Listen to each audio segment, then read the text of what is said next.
大家好，大家好，我呢係 Albert，咁而家呢係香港時間呢2025年6月30號星期一，咁好高興呢又同大家再見面啦。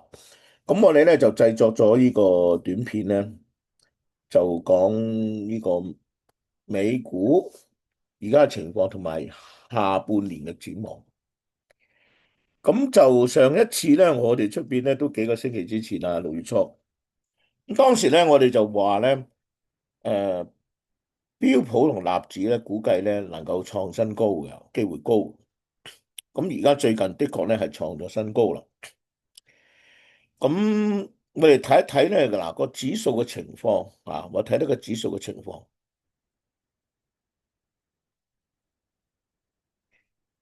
嗱，呢個就標普500，我用 cursor 指到大家好明顯睇到啦。佢曾經咧即係因為川普咧搞個關稅嘅大龍鳳咧急插，咁後嚟咧佢咧即係 moderate 咗之後咧又反彈。咁而家咧好明顯係一個 V 型嘅收復，一個咁嘅形態出咗嚟。上面呢條黃線咧就係之前嘅頂嗰個價位。SPY 咧就係跟蹤標普五百嘅 ETF 嚟嘅，我哋用呢個同講標普五百就一樣啦。但係交易嘅時候我哋用 SPY 嚇，咁係創咗新高。好啦，後面會點咧？我哋相信咧下半年咧依然咧呢個牛市會延續嘅，即係會後邊仲會屢創新高。咁但係唔係表示咁咧，就係話咧一帆風順嚇，中間咧亦都因為好多風險啊，同埋一啲嘅不明朗因素咧，會有波動有動盪。嗱，就算去到呢一刻已經創咗新高，有一啲悲觀嘅睇法咧，呢個係 double top，係跟住你就插噶啦，對翻嚟又再測試之前呢個底部，我哋咧就唔會睇到咁悲觀。但係你話會唔會升下升下掉頭回落咧？係有可能嘅。點解？其實一個好簡單嘅道理啫。大家睇下呢度呢個價位同呢個綠色線咧，係50天線嚟嘅。佢升到度拉得好闊嘅時候，佢咪回一回咯。呢條係20天線，我可以21啊，20、21唔緊要啦吓。即係有時我專登係多啲少啲嘅啫吓。咁變咗咧，即係佢一拉得遠咧，佢又會回一回嘅。因為均值回歸啊，即係你拉得好遠咧，佢就會有力量拉翻去近啲，然後又再可以再拉翻開啲咁。你見以往升上去咧，冇話拉到咁闊嘅。嗱，而家咧之前有啲闊啊嘛，佢又拉翻你落去。咁當然實際上個原因啦，就嗰度伊朗同埋以色列有軍事衝突啦嚇。咁跟住而家咧創新高咧，嗱而家都唔算拉得好遠，嗱遲啲再升上去嘅時候，拉得遠嘅時候，你唔排除佢又會拉翻啲落嚟噶啦，就好簡單一個咁嘅原因嘅啫嚇。好，咁咧我哋即係標普係咁咧，咁呢個納指係點咧？咁納指都類似啦，納指類似啦，即係佢跌咗落去，然後一個 V 字形反彈，嗱已經係創咗新高啦。咁就而家期貨咧係升緊嘅，嗱當然我哋最後都要睇埋今日係咪繼續升，嗱因為創咗新高咧，最嚟比較好嘅就係你繼續有 follow through 啦，即係跟住連續幾日都係升上去，起碼唔好跌翻轉頭啦，係嘛？如果呢頭創新高，嗰頭又跌翻落去嘅，咁啊大家會懷疑咧係一個假嘅突破，咁佢點啊？因為如果有啲人好叻嘅，佢喺呢啲位咧就買翻貨，或者呢個位冇貨，喺呢個位買貨嘅，升到上嚟，譬如一段升廿幾個 percent 喎，買 ETF 都升廿幾個 percent，咁你有啲細息唔對，佢咪 take profit 咯，係嘛？又或者有啲一路都係睇淡嘅，佢有佢嘅依據咧，當然，咁佢覺得，咦，機會嚟咯喎，你升到咁高，出手咯喎，空軍空襲咯喎，趁你一有 witness 啊，show 到你個 witness。即係你以啲力個動力係冇咁強嘅時候，咁咪所以咧，而家我哋睇緊呢幾日係點咧？嚇，呢幾日點樣？其實星期五咧，5分鐘圖喺美市曾經急回嘅，後嚟只不過 V 型上翻去嘅。我哋一陣時都會睇嚇。咁我哋睇咗呢兩個指數先，咁即係話呢兩個指數都係創新高咧，就坐實咗就係創新高噶啦。道指未，佢遲啲會跟埋上嚟噶。咁但係嗰個小板咧，即係嗰個羅素二千係一路都長期落後嘅，嗰個就嗰個我哋暫時唔需要理佢啦嚇，即係唔係要等埋佢至算嘅。一般就用標普啦嚇，即係做一個話係咪創新高嘅一個咁嘅把尺咧。一樣嘢咧，想大家知道咧，就係過往咧就美股咧過往兩三年有段時間咧，M7係升得好厲害。所以有種批評同質疑咧，就話：喂，你美股嘅升來升去就升嗰七隻嘢。咁所以咧，我哋喺一年幾前都同大家話，我哋睇一睇嗱，因為標普500裏邊有個 M7，有唔係 M7噶嘛。咁啊有一個叫做 RSP，呢 RSP 係咩咧？佢都係標普500嘅指數，但係佢剔除咗啲個股嘅權重啊，即係大家都係一樣嘅。咁咧，我哋就去睇下究竟係點樣嘅表現。嗱，咁呢度你睇到過一年咧。藍色呢個就 SPY 啦，呢個慘慘地呢個咧就係叫 RSP 啦嚇。你見佢哋一路都係同方向嘅係嘛？同方向嘅節奏有時唔同，甚至有段時間咧 RSP 仲高過呢個嘅 SPY 啊。其實多數時間你睇長啲咧，係 SPY 高過佢，係優於呢個 RSP。嗱，咁呢個係點解要睇樣嘢係重要咧？即係話如果你出現一個背馳嘅情況，即係你 SPY 就猛創新高。但係個 RSP 咧就掉頭懟落去嘅，咁呢個市場就好大問題啦。即係話個內部結構咧，即係好有問題，好脆弱啊！即係真係好集中。但係而家其實嘅情況咧係改變咗㗎，或者話相對地咧，嗰啲升勢咧就唔係淨係喺 M7度，有其他嗰啲可能金融嗰啲股票啊，或者係其他啲股票咧，佢都一齊嚟升啊嘛嚇。呢個第一個，希望大家睇到呢個特點，相對嚟講係健康咗。但係跟蹤呢個羅素二千小板公司個 IMF 咧，呢度冇 show 出嚟啊，就長期都係落後嘅。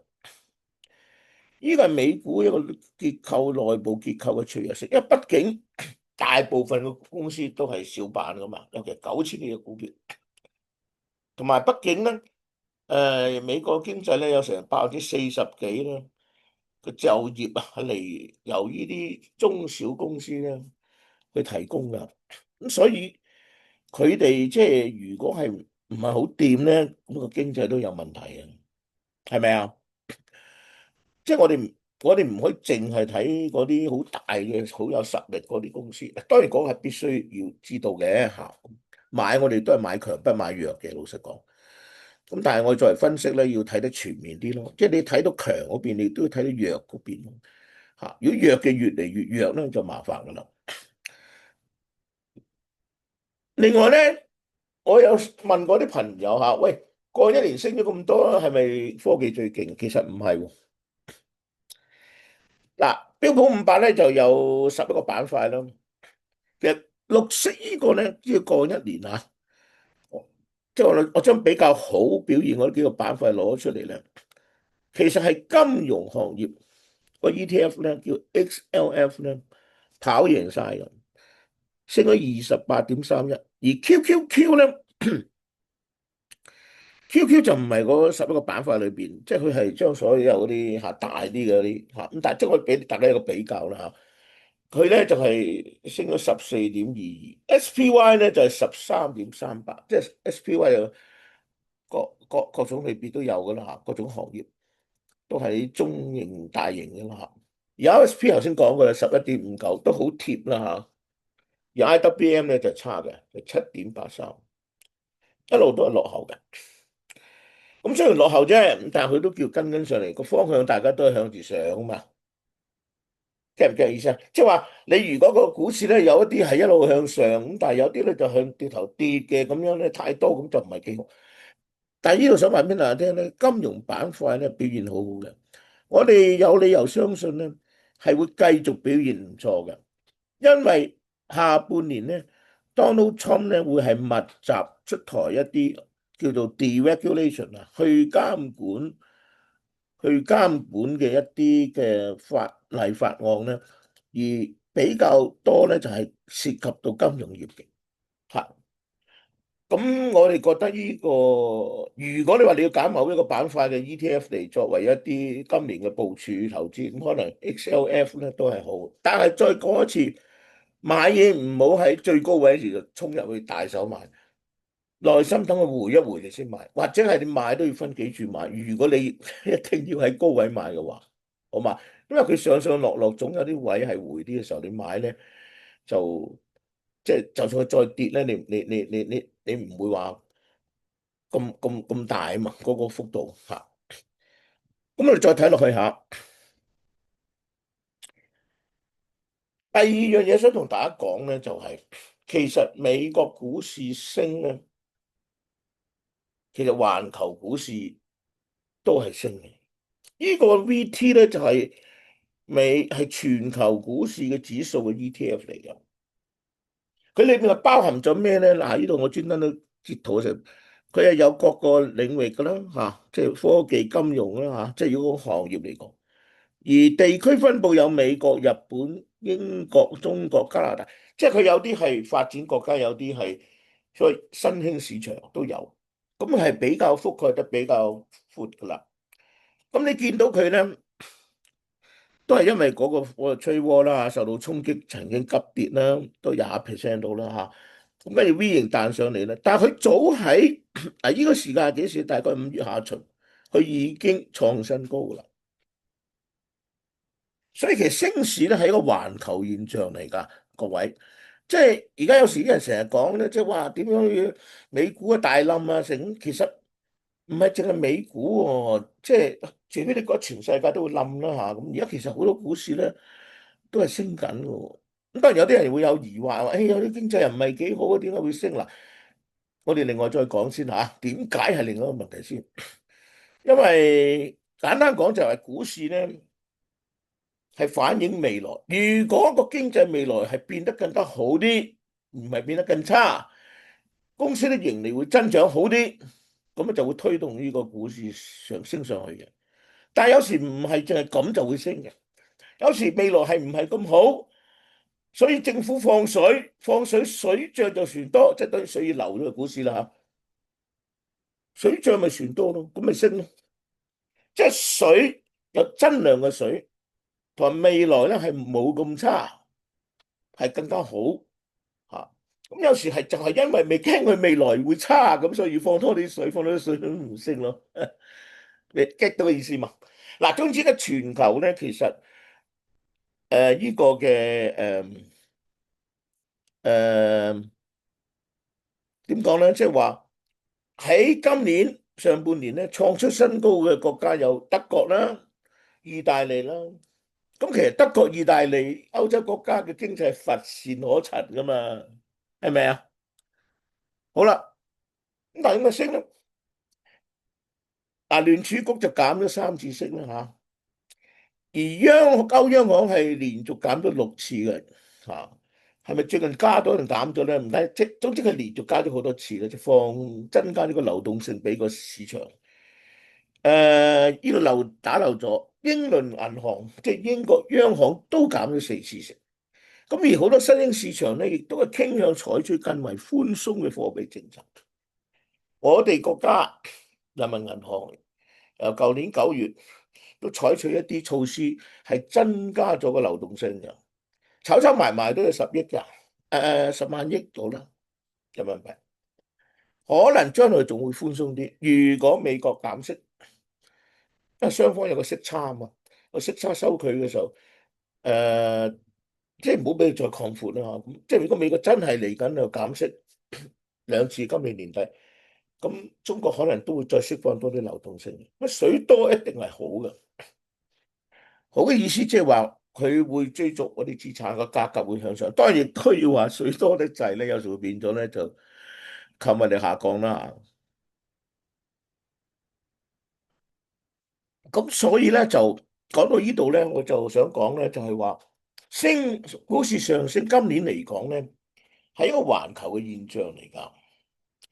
香港股市都升咗唔少啦，今年上半年係咪啊？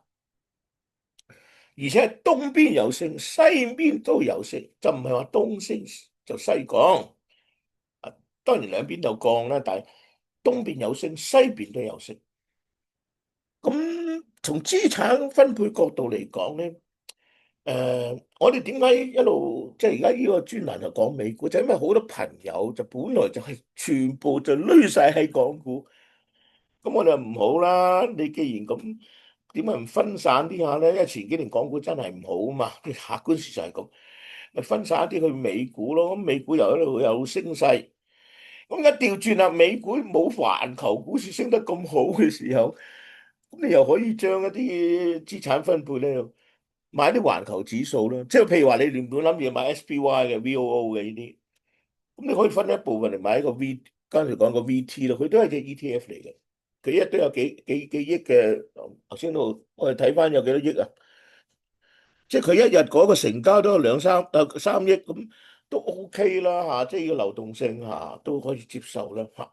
因為啲 ETF 好少嘅咧，就流動即係個成交少就咁，我哋就唔一定啦嚇。咁所以咧就喺咁嘅情況上邊咧，我想俾大家知道咧，即係話環球都係升緊㗎嚇。誒、資產配置角度可能分散啲咯。即係唔好再集中晒喺美股啦，可能有啲翻返嚟香港，因為香港又唔錯嚇。咁另外有啲你買 ETF，你咪可以買呢個 VT 咯，又唔使揀股嘅。即係全世界繼續係升嘅，咁佢就會咩嘅？啊，當然之前佢都曾經急跌嘅，因為 再講一次就 Donald Trump 打亂晒世界嘅秩序，哇！佢極度施壓咁樣，但係最後咧就 chicken 嚇 compromise。咁咁啊市民睇穿咗佢個套路咯。所以咪升翻上嚟咯。好，咁我哋繼續睇落去吓。大家記唔記得上一次咧，我哋講話去睇呢個牛市，會唔會有一個牛市繼續去 run 落去咧？我咪用咗個 Jim Paulson 咧，佢研究咗幾十年，佢就發覺咧就有五個因素啦，或者五個支柱咧。如果佢發揮作用嘅時候咧，標普咧就會係一個牛市，即係會升嘅喺嗰年。咁呢五樣嘢咧就分別係 M2 嘅供應嗱，唔可以 negative 嘅，係要正增長嘅。第一，第二，聯邦基金個變化係會加息定係減息咧？即係簡單講，係咪持續咁加、持續咁減？第三就係嗰個10年美債嘅收益率係升上去咧，定係持續跌落嚟咧？咁樣。咁另外就係嗰個所謂 CPI 啦，即係或者用 PCE 又好啦嚇。總之個通脹啊，通脹嘅 outlook 係一比較溫和嘅通脹，定係 running out of control 咁一路升上去咧。最後好重要就係消費者信心 consumer sentiment，即係佢係可信嘅，呢個都幾有名氣嘅一個咁嘅 economy 先啦。咁佢就發覺咧，就如果呢條件全部集合埋都係發揮作用咧，佢就可以升成15-16%。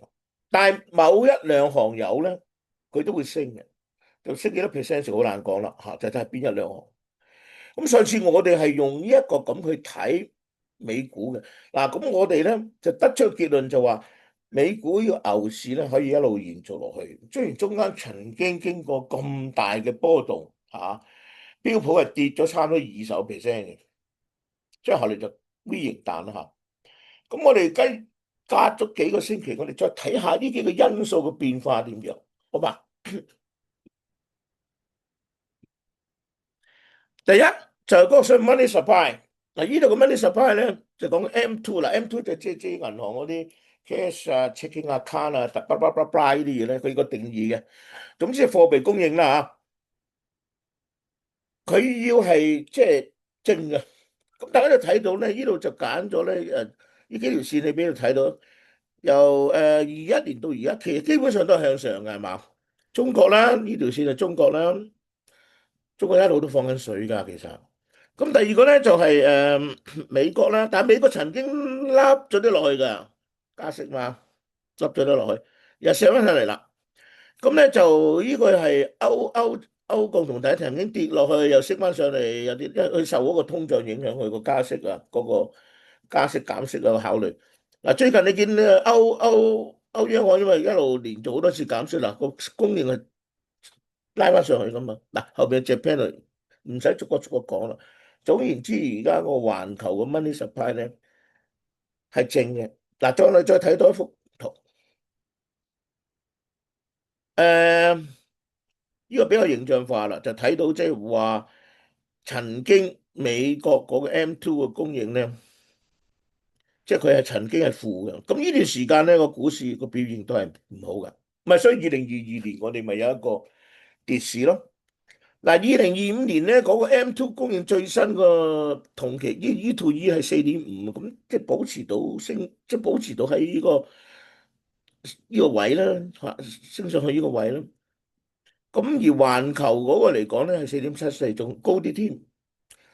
好啦，另外一樣嘢係當呢個嘅貨幣供應增加，環球嘅貨幣供應增加，Bitcoin 嘅價錢同佢都係同方向，即係或者咁講啦，就係嗱呢度呢幅圖係咁嘅。白色呢個咧就係Bitcoin咧，都幾波動嘅係咪？但係佢一路，但係佢升嘅時候咧，你見到啲 money supply 咧，呢個 M2 就 money supply 都係升嘅。啊！呢個藍藍地咧就係個 growth rate 啊，即係個 E to E 嘅 growth rate。嗱，你見個 growth rate 咧比較高嘅時候咧，Bitcoin 價錢又升啦，money supply 又升，係咪啊？即係個結論就係話，點解我哋上次一兩次都係睇 Bitcoin 個 price 咧？因為 Bitcoin 係個風險，即係好對風險好敏感嘅。即係如果啲人承受得風險多咧，佢就願意去買啊炒佢咁樣。嗱，大家炒唔炒買唔買另一回事，即係我哋作為分析咁攞一個 indicator 嚟睇咯。咁就而佢另外一個好重要咧，要睇到就係同個貨幣嘅供應係多係寬鬆定係緊，即係佢嘅Bitcoin 嘅牛市咧，就好多時就同貨幣寬鬆係一齊嘅。即係佢哋係有個關聯關係嘅嚇。咁係咪至於具體個原因點解等等嗰啲，我哋又唔再深究啦嚇。但係即係話，起碼佢哋就有個 correlation，有一個咁樣嘅一個 correlation 咯，即係關聯。即係你貨幣供應多嘅時候咧，佢就容易，佢就係一個牛市咯，即係 Bitcoin 嚇。咁所以咧，我哋遲啲我哋都會睇翻而家 Bitcoin 最近嘅情況係點樣嘅。好。咁我哋講咗，而家 M2 嚟講咧，呢個條件係冇轉差，係保持到。咁所以咧，但係當然啦，佢冇話增速啦，冇話增加好多啊，由4點幾之前變咗5點幾冇咁樣咯。啊，咁但係佢都係叫做係正面嘅。第二個就係聯邦利率嘅 front rate，咁本輪嘅減息咧，就減咗3次。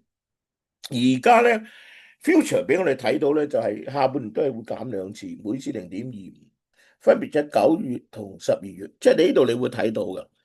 明年咧2次啦、3次啦嚇。但係明年有一個變數，因為6月咧就阿 Powell 咧就任期滿咧，就新嚟會有一個新嘅聯儲局局長。我哋覺得嗰個會好偏鴿嘅，應該，因為係 Donald Trump 揀嘅。嗱，因為而家 Donald Trump 咧一路咧就要求減息，而 Powell 咧就係繼續 wait and see， 而 Powell wait and see 係有理由嘅，因為你搞場咁嘅大龍鳳，又唔知你最後同個國家，因為本來譬如歐盟啊啲國家係7月7號係嘛，咁上下咯，90日到期，咁究竟最後係收幾多先？10、20，定係唔同 category 唔同啊？定點咧？咁中國又會遲啲噶嘛？咁你呢啲都未定，咁你個 power 點樣去？同埋呢啲咧，你定咗咧，佢有嗰個通脹亦都會有啲滯後噶嘛。咁所以 power 而家按兵不動咧，就其實係有道理嘅。因為如果嚟緊個通脹係飆上去嘅，因為之前我哋睇過咧，就下邊會睇到嘅。而家咧就跌咗落嚟，停滯咗喺度嘅。哇！你飆上去，譬如 PCE 啊、CPI 變咗3點幾，咁你仲減乜鬼息啫？係咪先？即係咁講。咁但係咧，佢場大龍鳳似乎咧，我自己覺得佢係妥協收場多啲啦。嗱，我哋講翻嚟呢度，即係呢一樣嘢咧，目前都係差唔多，同之前我哋上次同大家做分析都係預計有兩次嚇。咁你話到時冇市場會唔會 disappointed 啊？會㗎，咁咪有啲動盪咯，咪有啲動盪咯。咁但係到最後你前面唔減嘅，到新任嗰個一坐低就嘭嘅聲，我哋減一厘咁樣。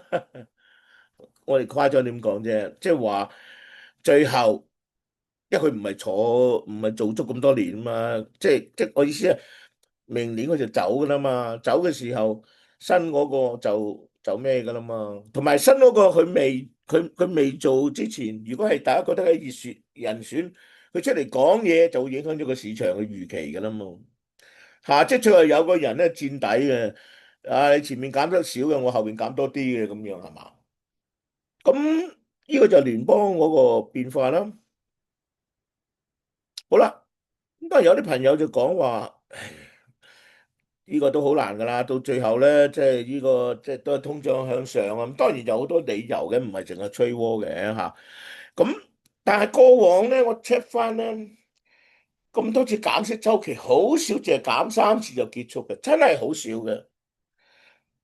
最少一次都5次咯，就2019度，但係嗰次係好 aggressive 噶嘛，嗰次係減得好厲害噶嘛，QE 添啊，同埋做埋係咪？咁所以咧，即係我哋唔可以淨係睇幾多次咁，但係總之今次嚟講，即係就咁減咗3次，就呢個咁嘅幅度又隔開咗咁遠，就結束，我覺得個機會唔高咯，嚇。而家咧我就咁睇啦，就川普最初咧就極度施壓，其實佢睇你邊一個示弱，你邊個佢覺得你冇卡咧，佢真係會一刀剁落嚟嘅。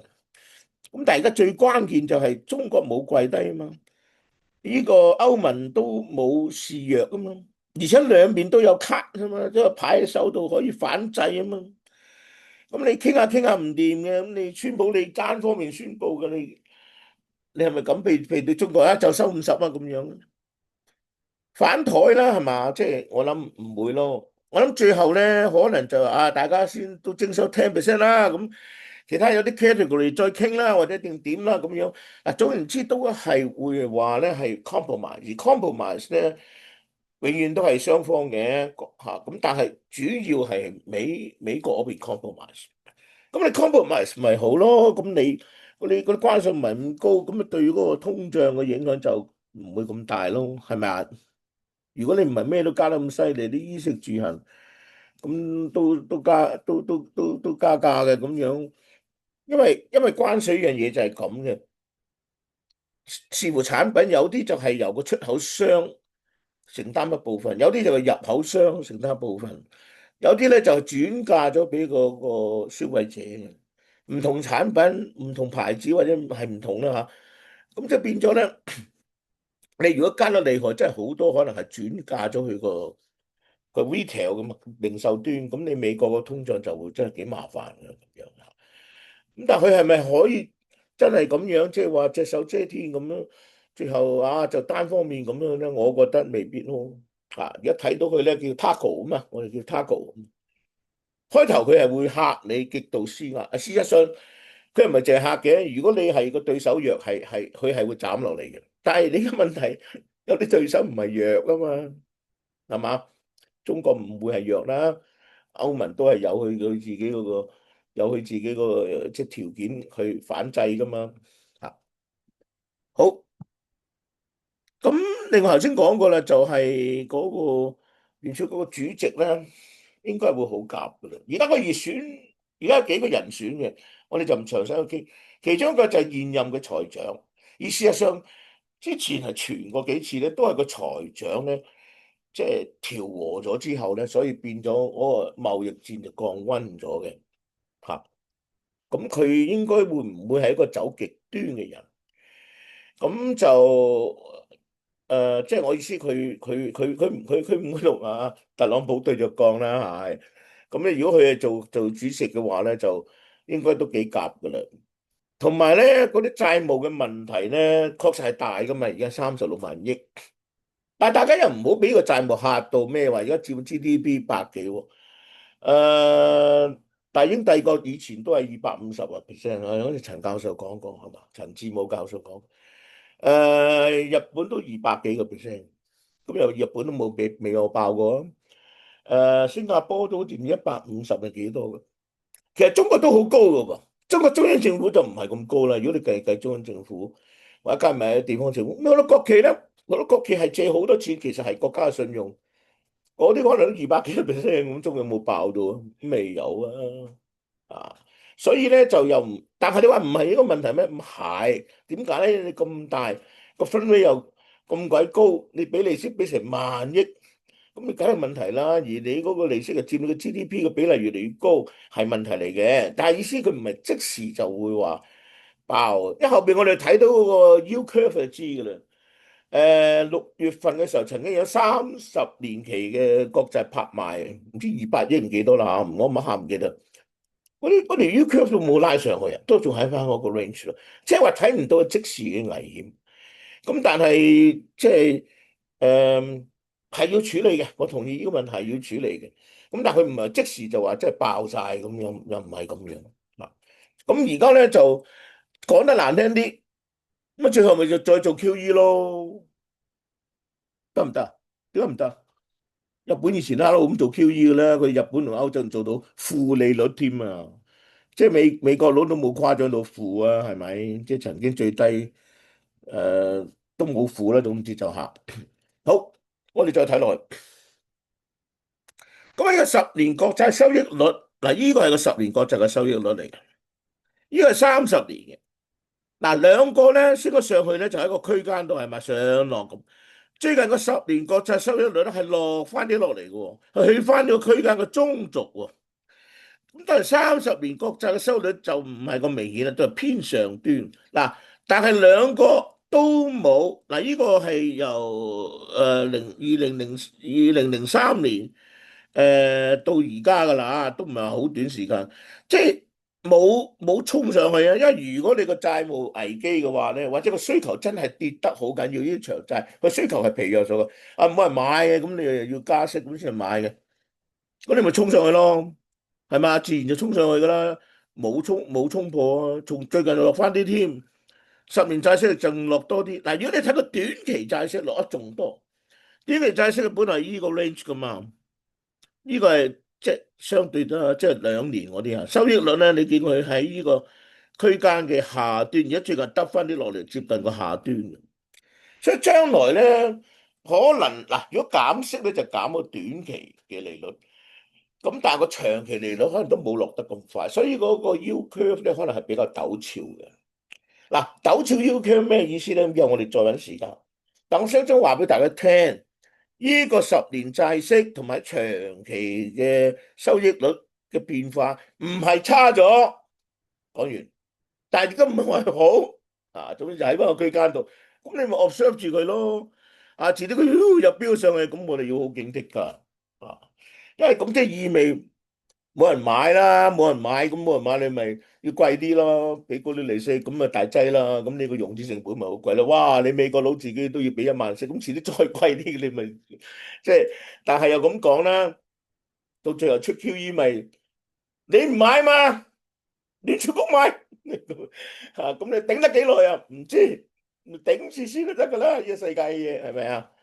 中間再想辦法啦嚇咁樣。好，咁我哋唔好扯遠啦。所以呢個嚟講咧冇變差。記唔記得到啊？第一個因素 money supply 其實係 keep 住係發揮正作用嘅。第二，減息度冇變差冇變壞個預期。第三，收益率冇變差冇變壞，稍微好咗啲啲嚇，又唔叫話好啦。總之即係冇變差啦嚇。我哋再睇落去，咁睇到呢度咧，我就想講一樣嘢咧，就因為久唔久都有啲讀者問嘅就，喂，好唔好買 TOT 啊？咁我哋覺得呢個位可以買喎。啊，TOT 就係嗰啲20年以上嘅美國嘅國債啦，即係捆埋一齊嘅咁樣。咁咧就係個 ETF 啦。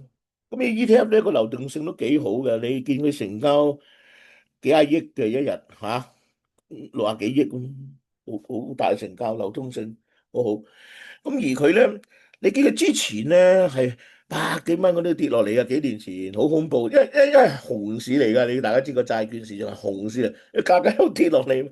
嗱，呢啲係低位嚟嘅。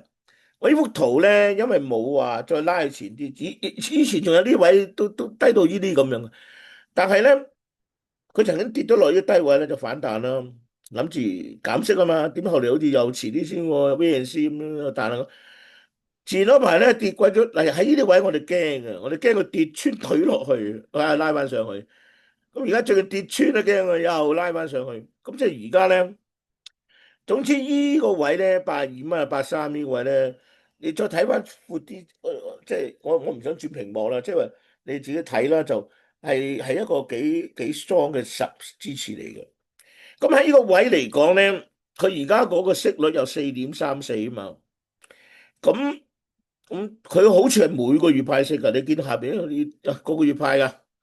咁如果你就想個個月，因為香港啲派息股咧，收息股通常都係2次，最多有啲係3次嘅啫嚇。咁呢個嚟講咧，就變咗就每個月都有息收咯嚇。咁但係你個息率高唔高？唔係高咯。但係佢有個好處就喺呢個位咧，如果將來減息，佢係有機會升翻上嚟93，甚至去90幾。但係過100咧，我又冇乜信心啦嚇。咁你起碼你又有息收，咁遲啲個價錢升翻上去嘅，咁你咪叫價息雙收咯嚇。但係有一樣要知道，大家佢係要扣30%利息稅㗎啊！嗱，所以平時如果你想買股票嚟收息咧，就考慮香港好啲啦。因為香港嚟講係有一啲股票咧，又經過咁多衝擊啊，美國嘅打擊啊，譬如中移動啊咩剩嗰啲咁，係依樣嗰樣帶人一路都維持一路就個股價都叫後嚟比較穩，即係冇咁波動咧，仲係升添啦。同埋另外就即係佢一路維持到派息啊嘛，維持一個比較高嘅息，咁佢冇嗰個利息稅啊嘛香港。咁所以呢個咧就，如果你係想收息，其實反而已經翻去港股裏邊揾幾隻嗰啲好嘅咧，睇啱個價錢咧，而家唔好高啦，佢低啲嘅價錢嘅時候你買，咁我哋即係收息咯嚇。咁但係如果你話 TLT 嚟講咧，佢有佢個好處嘅，佢流通量大，同埋個月派息啊嘛嚇。咁同埋呢啲位咧，我諗好難會再穿噶啦。將來一減息咧，佢會升上去咯。好嘛？咁升上都幾好啊！你而家87，升到上去，升到上90幾咁都10%喎，咁咪少咯喎嚇。咁但係當然又調翻轉講啦，如果佢升得上喺呢啲位買咧，佢跌翻落嚟嘅時候咧，你收嗰啲息咧，好似未夠嗰個價格嘅損失。咁啊，呢個而家偏低係其實好嘅嚇，我哋覺得再穿低機會應該唔大嚇嚇。但係你話係咪一定冇機會？應該唔係啦。如果真係債務危機爆發，咁咪穿底咯嚇。咁但係平時嚟講咧，如果你唔做交易咧，有啲閒置嘅資金咧，其實而家買美元嘅貨幣基金咧係唔錯嘅，即係而家好多券商都有啦嚇。咁你睇呢只咧，好譬如呢只，我即係我隨便啫，我唔係想做廣告宣傳啊，即係我就叫咩泰康開泰咁。我點解揀呢隻咧？佢由22年到而家咧，大部分時間咧佢都係有成即係喺呢段時間到，大部分都有4%嘅，之前有時仲高啲添。咁佢係投資喺嗰啲即係流動性好高嗰啲風險好低嗰啲短期嘅存款，啲銀行啲存款啊、CD 啊、存款證啊、啲票據啊、商業票據啊咁，變咗咧其實風險係低啊。咁而且佢流動性高啊嘛，咁啊門檻又低，而家有啲冇門檻嘅，譬如你去牛牛嗰啲。我諗佢冇門檻喎，即係可能你1000蚊都得㗎，即係不如梗係唔會咁做啦嚇，即係你好低金額啦，冇有啲去券商可能有門檻，有啲係冇門檻，而且冇封頂㗎，你擺100萬又得，到200萬又得，佢唔係擺喺度係分開㗎嘛，去咗呢啲貨幣基金公司，佢又放喺個信託公司度，咁佢又唔會鎖定你，隨時嗰個贖回，你贖回通知咧，一般有3天到咧都到帳啦，現金到帳，咁你好靈活咯。即係你平時咪買嚟當即係即係你即係好過你擺銀行咯。因為嗱，本來港元咧以前都有港元貨幣基金，之前咧有3厘嘅，而家跌到得1厘，咁啊梗係唔好擺咧，因為最近銀行體系多咗好多錢啊嘛。多咗好多錢，所以咪變咗個利率跌咗落嚟咯，嚇。咁就唔使諗噶啦，就係美元咯。咁美元同港元又冇咩匯兌嘅損失嘅風險嚇，即係 peg 咗。咁所以咧，好處就係你平時你唔交易嘅時候，你擺喺度你佢會有收益啊嘛，你唔使話蝕咗個通脹啊嘛。咁你4厘幾日覆蓋到個通脹噶啦嚇，理論上啦嚇。咁變咗就即係我哋覺得。可以係咁樣去操作啦，即係你啲錢擺咗喺度，咁你睇啱啦，你先買嗰啲 ETF 咯嚇。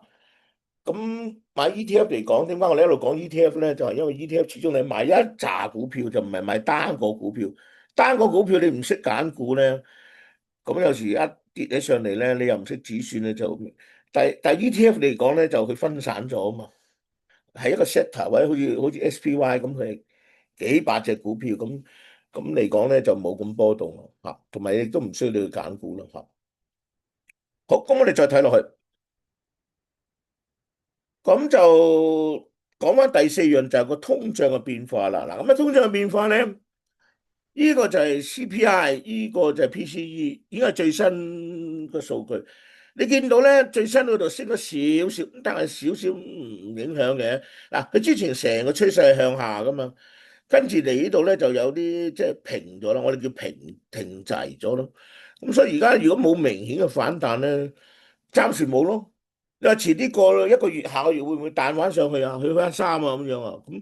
咁好警惕噶咯喎。咁減息嗰個預期就會降溫噶咯。目前未有嚇，我哋繼續睇咯。嗱，呢個消費者信心咧就非常好。剛剛出呢個咧，你見到咧就係之前一路咧，我 cursor 指呢度咧。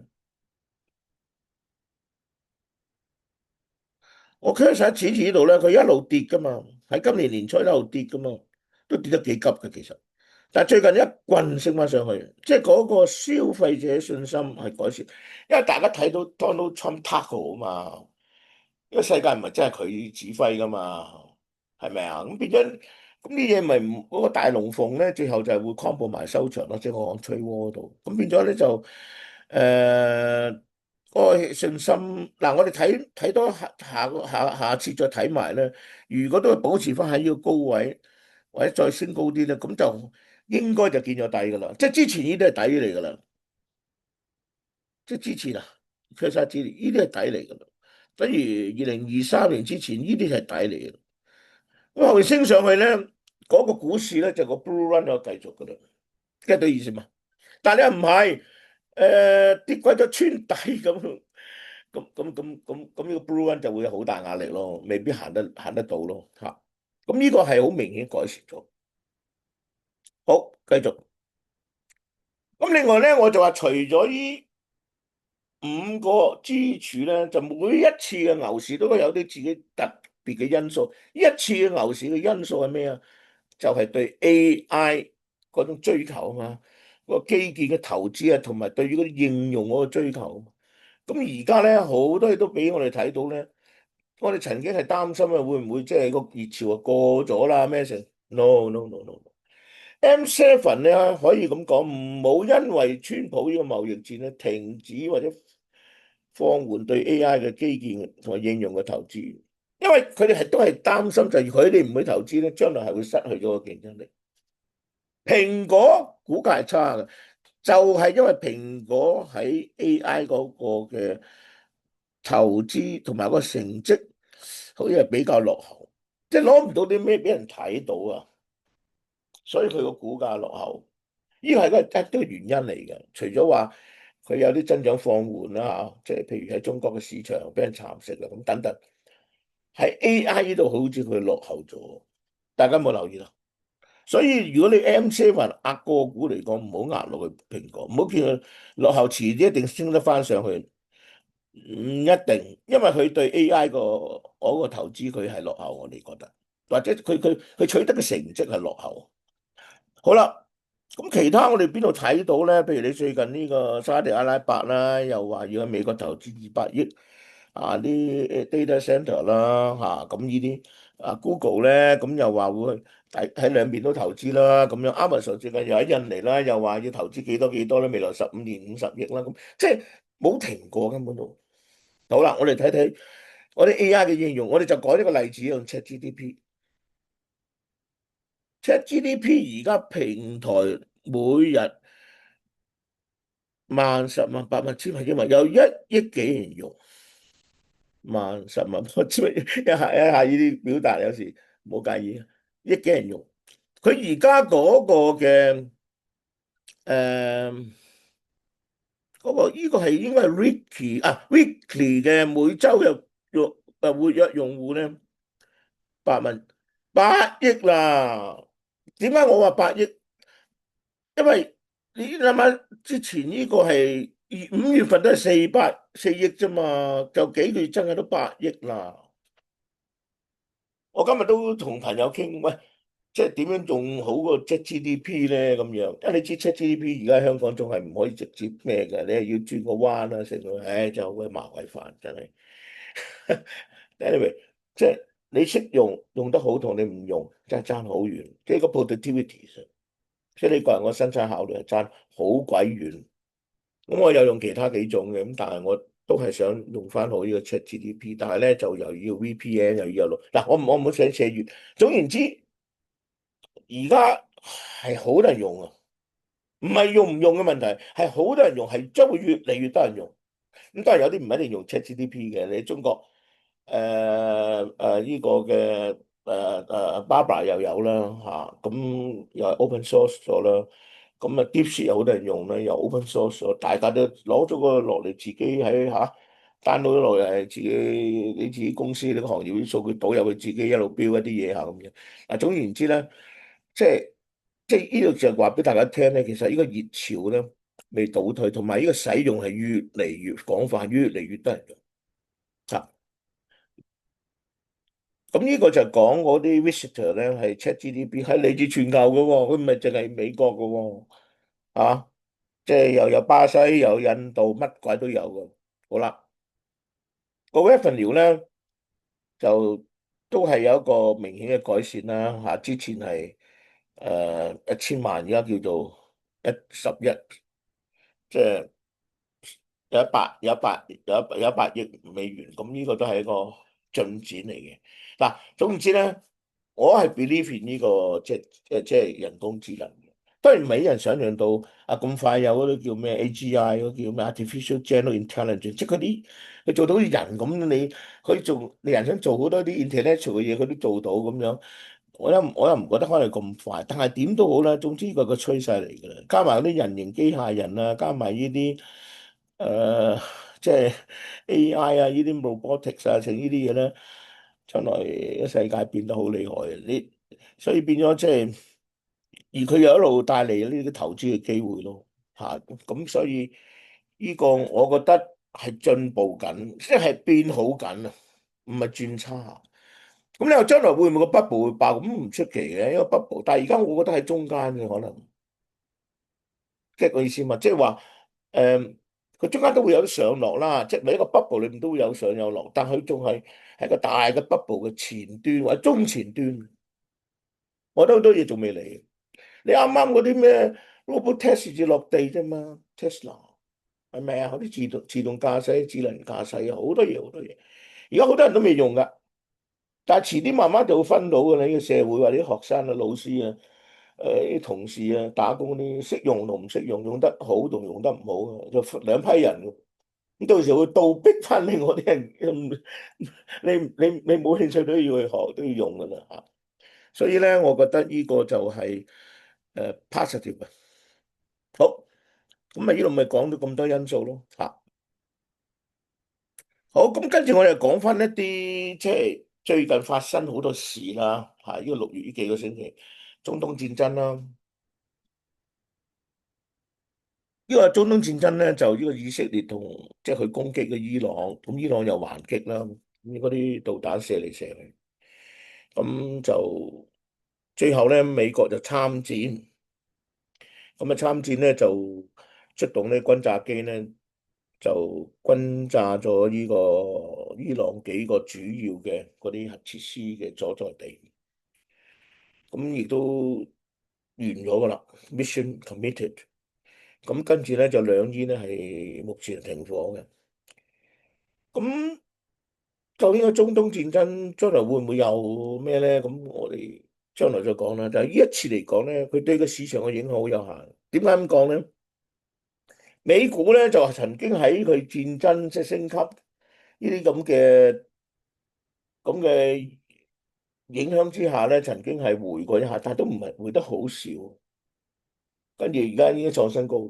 你睇啲油價咧，嗱油價咧呢兩年都係唔係好得嘅嚇，一路落嚟，落到最低50幾蚊呢個 WTI 嚇，即係一個布蘭特咧個 WTI 啦嚇，咁你用 WTI 啦。曾經佢打仗，即係佢哋打仗升級嘅時候，佢飆到70幾啊嘛，都升得急㗎，但係跟住就落翻晒落嚟。你連個油價都唔可以 keep 喺高位，你話個影響有幾大啊？各位有限咯嚇。咁你話有啲人話啊，資金喺中東出逃，即係要俾啲證據我哋睇到咯嚇。我亦冇時間去研究，但係你睇個油價嚟講就唔係咁受影響嚇。OK，咁我哋再睇另一樣嘢。嗱，嚟緊咧就有一啲法案法例咧會通過咧，對美股咧或者對美國嚟講咧係有影響嘅，重要嘅影響，有利有弊嘅其實。咁一個咧就係一個Trump 講個咩大美麗即係 the one big beautiful bill 咧，其實主要就係減稅啦。嗱，依佢喺第一任係減過稅噶嘛，咁呢一次咧佢繼續要減啦，咁就。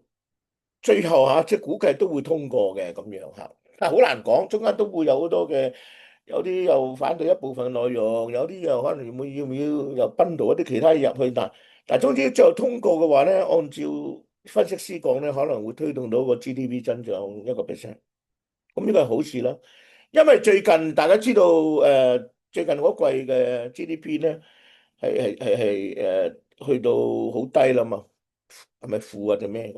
總之就疲弱啦嚇，但係嗰個亦都好難講嘅，因為咧因為個關稅咧，啲人提前咧就係囤貨啊，即係你個入口係多咗，而個出口咧你又少，即係唔係增加嘅時候咧，你咪有一個咩咯？你仲擴大咗個 deficit，因為 GDP 係咁噶嘛，你嗰個 private 嘅即係私人嘅嗰個 consumption，嗱加埋 public 嘅 consumption 係嘛？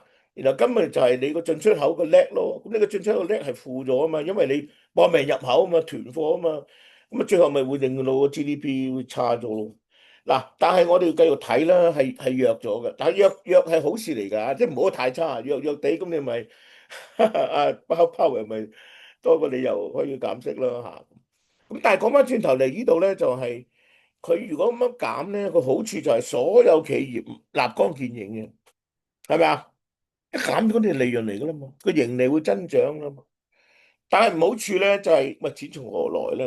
咁你減咗，所以高盛估計未來10年嗰個聯邦赤字會增加，仲要增加到6萬億。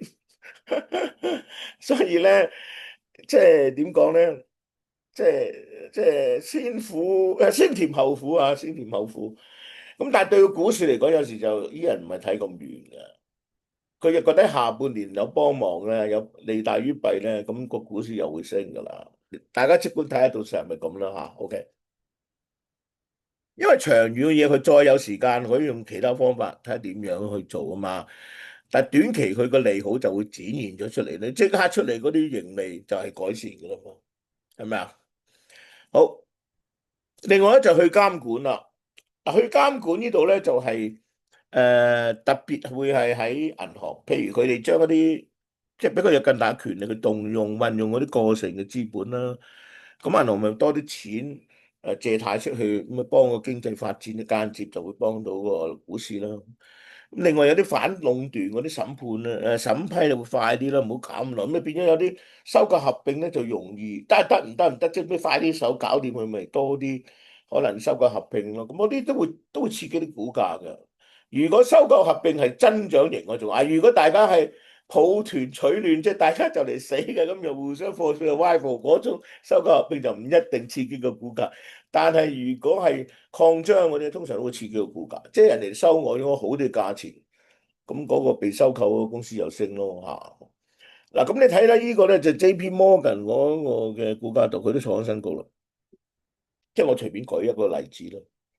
咁但係咧又咁講咧，即係即係佢有好多呢啲法例嘅嘢咧，日日變嘅，即係我哋都係要階段性咁睇下佢個進展點樣咯。嚇，好，咁啊頭先就講咧，就係話星期五咧就阿 Trump 咧又發癲啦，個市咧升緊嘅。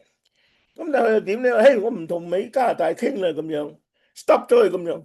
哇！個市你睇呢度咧嗱咁嘅，呢個係 SPY 即係嗰個指數嘅5分鐘圖啊，升升下創咗新高，懟咗落去喎嗱。逢係一創新高就急回咧，係唔好嘅兆頭嚟。因為佢講嘢啊嘛，就係因為佢講嘢啊嘛，咁有人諗下，哇，咦又嚟咯喎，又發辣發辣，又發癲啦咁，但係個市場已經適應咗啊，Taco，唉，佢又喺度，其實佢咧就係咁嘅，佢就欺弱怕強，咁你加拿大好多經濟上又靠佢，軍事政治又係比較要受佢咩嘅，咁佢可能就係嗰個同呢個咩，即係同其他國家都冇乜實質進展，咁佢咪攞個加拿大嚟出氣咯？get 唔 get 到啊？咁喺度佢自己講，但係個影響力已經係唔同咯。我認為最後都係妥協收場。中國而家個稀土嘅供應扭下計啊，佢哋都好麻煩啊。同埋你上次佢咪要 charge 中國乜乜乜乜，後嚟即刻 accept 咗蘋果啦，係咪？咁你 charge 中國，大家你中有我，我中有你噶嘛？咁你蘋果你嘢翻喺中國做完翻去美國，咁咪貴咗咁多，咁點啊？你咪攞石頭揼自己腳。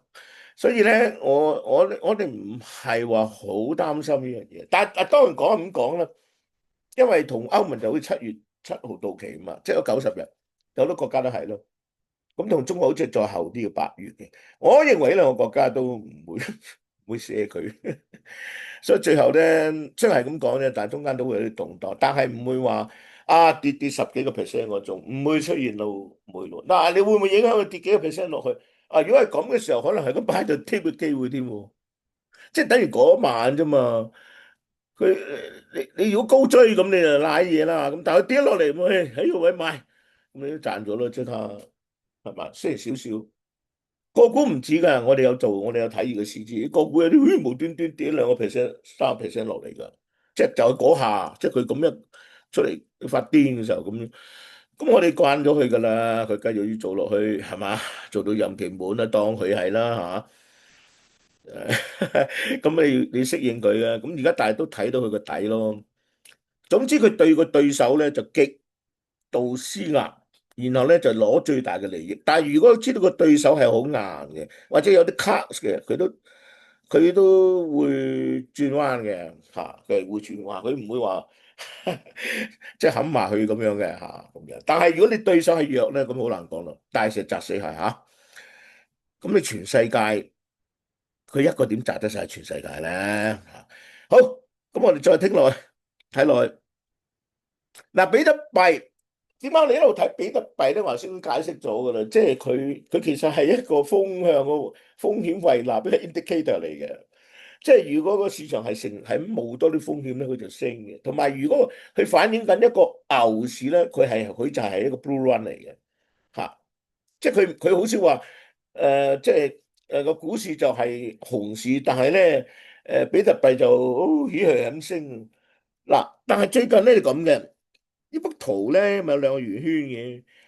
最近咧佢之前佢升咗上去係急回噶嘛，回到一下都幾咩嘅，咁又終於升上嚟啦。升上嚟咧，而家咧就喺度上上落落，好似整固緊。嗱，係咪有啲似啊兩邊？即係我哋估佢應該喺整固完突破向上，我哋估係咁嚇，傾向係咁。但係你都唔好話會唔會出現一啲咁嘅情況啊？咁好難講㗎。如果忽然有啲咩債務嗰啲發酵係出乎我哋意料之外嘅，或者係有啲美國內部嘅撕裂啊，令到佢啲政治上邊，總言之，會唔會好似呢個咁樣啊？嗱，係咪好似啊？升上嚟咁落咗嚟，升翻上去咁樣，整下，都咗落嚟咁樣，整下，跟住就跌噶咯喎。咁呢個幅度都幾大嘅。不過我哋估唔似，我哋估咧佢成個升勢係咁樣，呢個升上去，呢個升上去整固，升上去整固，升上去整固，再升上去又創咗新高，回一回喺度整固，然後再升高啲咯。如果係咁咧，嗰個股市都仲係即係bull run 嘅機會高咯，即係一路牛市延續機會高。嗱，最近一樣一定要同大家講講就叫穩定幣。哇！呢個穩定幣即係 IPO 第一股咧，Circle 咧狂升，好似升到最多係7倍係嘛定幾多？呢個唔重要啦，總之係升得好厲害咧，即係俾佢 IPO 個 price 啊。咁穩定幣係啲咩咧？其實都係一種誒。即係都係一種加密貨幣嚟嘅，但係佢就係同一啲法定貨幣或者黃金咧去掛鈎嘅。目前嚟講，最多咧同邊個掛鈎咧？就係同美元掛鈎，因為佢希望一掛鈎咧之後就去能夠比較穩定，能夠比較穩定。因為之前Bitcoin 咧嗰個 volatility 好厲害噶嘛，咁你作為交易嘅時候，你咁 volatile 咧係好唔方便。呢頭同你計條數係咁。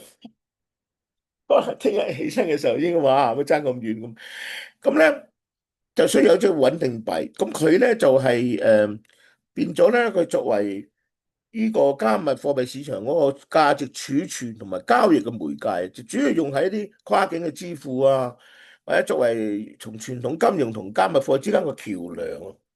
咁個特點係咩咧？就係話佢會誒，佢每發行幾多呢啲咁樣嘅穩定幣咧，佢就有即係如果佢係掛咗歐美美元，佢就會有相應價值嘅美元咯嘅資產咯嚇。咁咁樣嘅意思係乜嘢咧？即係話咧，因為佢同美元掛鈎咧，其實佢有咁嘅美元嘅資產，係咪即係話佢會令到對美元資產，譬如我啲美國嘅短期嘅債券或者乜嘢存款證或者咩銀行咧，就有一個比較大嘅需求啊。同埋因為佢用美元嚟掛鈎咧，咁其實即係間接嚟講用美元嚟定價嘅啫，即係咁其實咪等於唔係即係令到美國嗰個霸權或者嗰個嘅主導咧係延伸咯。所以點解特朗普佢哋係支持呢樣嘢咧咁樣嚇？但係又咁講喎。嗱，我哋香港都通過咗呢個穩定幣嘅法例，好似唔知8月幾多號就生效啦嘛。咁但係又咁講喎，有啲國家咧，以前譬如俄羅斯就因為俾美國制裁就唔用得個 SWIFT，咁咪凍結晒佢嗰啲美元資產，同埋咧歐羅嘅資產。咁你而家用呢個咧就可以繞過咗個 SWIFT 喎。咁你咪有啲國家就可以被佢咁樣忽然粗暴地或者你話佢搶劫啊，或者係真係實係有理由正當理由制裁嘅，咁嗰個風險係降低咗嘅，因為你唔係使用咁全部使用佢個 SWIFT 嘅系統啦嘛，做啲跨境嘅交易啊咩成咁樣，咁啊確實亦都係有佢好處嘅，就係話用傳統嘅方法。比較咧，即係佢個支付成本係降低到可以1/1000，同埋咧你用 SWIFT 咧都要搞好耐時間。你喺銀行呢度扣咗錢，嗰度收到係有一段時間，唔知而家幾耐咧？1日、2日、3日。咁但係呢啲咧就係支付差唔多就即係結算，即係呢頭我扣錢，我俾錢，嗰頭係收到錢。咁所以呢個咧就係一個新嘅投資嘅方案。嗱，我講呢啲唔係話叫大家就要交易呢啲嘢。當然你可以交易啦。我哋個觀眾係唔同背景嘅，唔同風險胃納嘅嚇承受程度。但係點解要講咧？呢個又係話俾我人聽，美國嘅係牛市，其實 Blue One 只有牛市先有呢啲 animal spirit，一上市炒7倍嘅啫，大佬，get 個意思嘛？係咪 overvalue 啊？我認為係 overvalue 噶啦，因為好多穩定幣噶嘛，大佬，即係大家都可以發穩定幣嘅，但係亦都以前亦都出現好多古惑嘢貓咩，好簡單。哇！我係1對1啊美元，我而家有，但我下個月係雪櫃桶攞咗2000萬去自己炒樓咁樣啊，2成去炒樓，你冇監管嘅時候，你鬼知，即係咁講啊！以前就好多呢啲古惑嘢咯，咁而家咪需要去監管佢咯嚇。咁但係哇，而家你知唔知？因為咁咧，就香港有啲咧，呢啲叫做呢個 concept 嘅股，嗰啲咩呢個咩年數字啊，咩中港大控股，其實佢唔係真係咁咩嘅，佢就有啲嘢就唔係話呢啲就會有牌添啊，香港會發牌啊嘛。咁咁都炒到飛起喎，咁變咗咧，即係話。animal spirit 咯，其實喺美股同埋港股，你已經見到呢啲 animal spirit 咧，有 animal spirit 嗰啲嘢，即係炒到飛起嘅嘢咧，就呢個就係一個牛市嚟嘅啦，嚇！咁但係去到前期、中期、後晚景啊，我哋另外再講啦，嚇！好，咁所以今日咧同大家講咧，最後歸納咧就係話美股會繼續創新高，但係繼續會受到譬如 Donald Trump 呢啲 tackle 啊，呢啲乜乜物物啊，即係會喺有波動有動盪，但係會創新高。而且咧，我哋睇嗰幾個因素咧，會唔會轉好？如果轉好嘅話咧，可能下半年嗰個升幅唔好睇得一定好低嚇。但係視乎嗰幾個因素究竟係轉好定轉壞嚇。上面講過啦，唔重複。咁誒，咁我哋覺得就咁咧，喺牛市嘅情況下邊，一般嚟就唔好亂咁做淡、做空啦嚇。因為你勝算係會大大減低。咁當然啦，你有個 portfolio，你要做一啲對沖，有時可以嘅。有時你用嗰啲 option 做一啲即係做一啲嘅對沖，或者係你有時甚至有啲人用少少期貨嚟做對沖都得嘅。你支付你個 portfolio 啦嚇。咁就同埋而家咧，我哋講呢個指數係創新高，但係如果進一步拋離嗰50天線太遠咧，係有可能隨時被拉回嘅。咁雖然如果作為長期投資咧，我哋建議咧，因為好多人係唔識揀股嘅咧。嗱，揀股啲我以後再揾時間分開去傾。咁你都係買 ETF 會穩陣啲咯。咁但係好過基金點解咧？因為佢個手續費低啊嘛。嚇！咁而且好多基金長期表現唔會好得過 SPY 嘅。咁你咪考慮買 SPY 咯。